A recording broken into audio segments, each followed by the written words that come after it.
Assalamualaikum warahmatullahi wabarakatuh. Pertama-tama, marilah kita panjatkan puji syukur kehadiran Allah Subhanahu wa Ta'ala karena telah memberikan rahmat sehingga kita dapat berkumpul dan bisa menonton video pada kali ini. Yang kedua, alangkah baiknya saya memperkenalkan diri saya terlebih dahulu.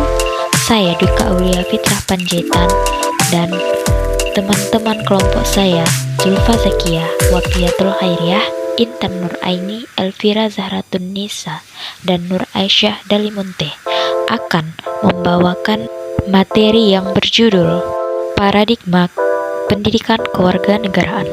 Materi pertama yang akan saya bahas pada kali ini yaitu pengertian paradigma. Paradigma adalah sebuah kata yang berasal dari abad pertengahan di Inggris. Kata ini merupakan serapan dari bahasa Latin yaitu paradigma, yang berarti suatu model atau pola. Dalam bahasa Yunani, paradigma yaitu paradeikounai, yang berarti untuk membandingkan, bersebelahan atau para dan memperlihatkan deik. Nah, sekarang menurut Kamus Besar Bahasa Indonesia, yang dimana paradigma adalah model dalam teori ilmu pengetahuan. Selain itu, kamu juga mungkin sering kali mendengar bahwa paradigma adalah kerangka berpikir.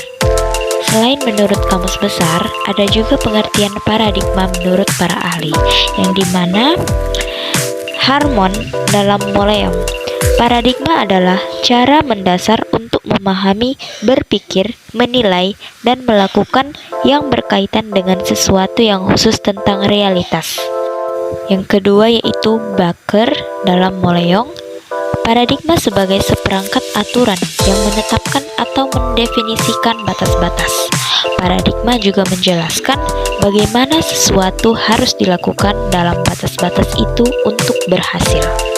Thomas Kuhn juga mengatakan bahwa paradigma adalah suatu landasan berpikir, konsep dasar atau landasan berpikir yang digunakan atau dianut sebagai model atau dasar para ilmuwan dalam melakukan studinya. Yang keempat, Robert Frederick, paradigma adalah dasar pandangan disiplin pada apa materi pelajaran yang harus dipelajari. Sedangkan menurut ahli George Reiser, paradigma adalah pandangan mendasar ilmuwan tentang apa materi pelajaran yang harus dipelajari oleh cabang atau disiplin, dan apa aturan yang harus diikuti dalam menafsirkan informasi yang akan dikumpulkan dalam menanggapi isu-isu ini.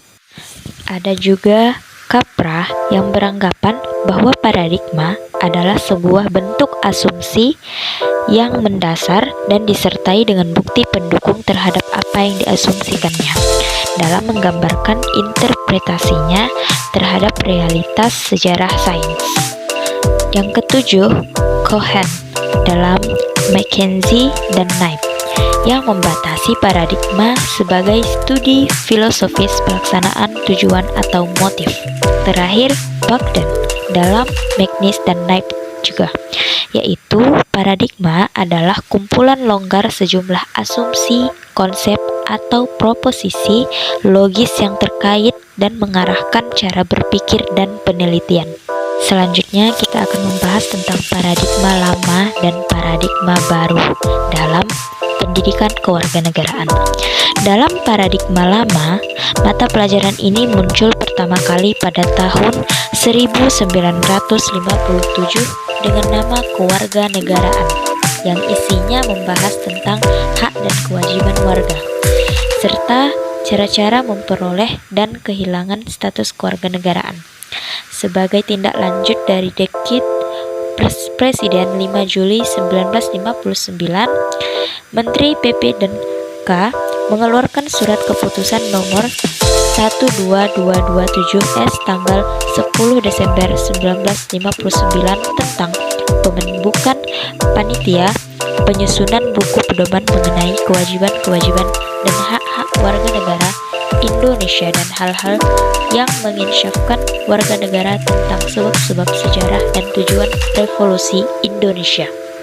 Yang selanjutnya paradigma baru, yang dimana paradigma baru berorientasi pada terbentuknya masyarakat sipil atau civil society dengan memberdayakan warga negara melalui proses pendidikan agar mampu berperan serta secara aktif dalam sistem pemerintahan negara yang demokratis.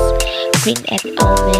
Mengemukakan civic education is necessary for the building and consolidation of a democratic society. Inilah visi pendidikan kewarganegaraan yang perlu dipahami oleh guru, siswa, dan masyarakat pada umumnya. Maka sosok paradigma baru hakikatnya merupakan antitesis dari paradigma yang lama, sehingga paradigma baru yang muncul mestinya berupa PKN yang kuat orientasinya dan keilmuannya, dan juga kuota orientasinya pada pemberdayaan warga negara. Dua orientasi inilah yang sebaiknya menjadi pendekatan dalam mengembangkan PKN baru, PKN pada masyarakat Indonesia yang baru, New Indonesian Civic Education, yaitu masyarakat madani, masyarakat kewarganegaraan atau civil society. Karena kita telah mempelajari tentang paradigma pendidikan kewarganegaraan, jadi kita harus mengetahui apa itu misi PKN dengan paradigma barunya, yaitu dengan menciptakan masyarakat yang demokratis, perlu dikembangkan ke arah pengembangan kecerdasan, spiritual, emosional, dan sosial. Dengan demikian, paradigma baru PKN secara konseptual dan programatik bersifat multidimensional. Baik, sampai sini saja hasil dari presentasi atau penjelasan materi yang saya bawakan. Lebih dan kurang saya memohon maaf. Wabillahi taufik wal hidayah. Wassalamualaikum warahmatullahi wabarakatuh.